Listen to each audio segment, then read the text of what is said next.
The Parliament, the apex legislature of our country, is regarded as the temple of democracy. The table area where the officers and supporters of the reporters of the House, the Secretary General and the presiding officer are seated is considered as the holy sanctum sanctorium of the House. A certain degree of sacredness is attached to this place.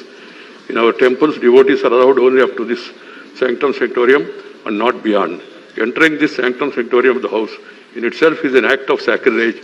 It has been happening as a routine for some time. I am distressed by the way this sacredness was destroyed yesterday. When some members sat on the table, some others climbed on the table of the House, perhaps to be more visible in such acts of sacrilege. I have no words to convey my anguish and to condemn such acts. As I spent a sleepless night,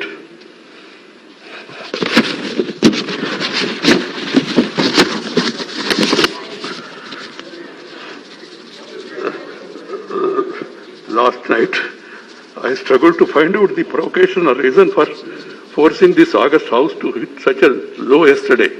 A discussion on agriculture problems and solutions was listed. There can be difference of opinion and there can be a specific demand from anybody.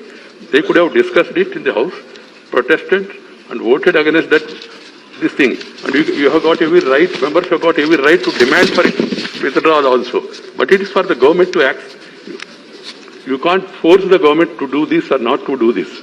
Different kinds are admitted by chair. The language used by the list of business is drafted in such a way that it is acceptable to all sections of the House without denting the thrust of the issue to be discussed. It happened yesterday too, and the chair has been doing it for years.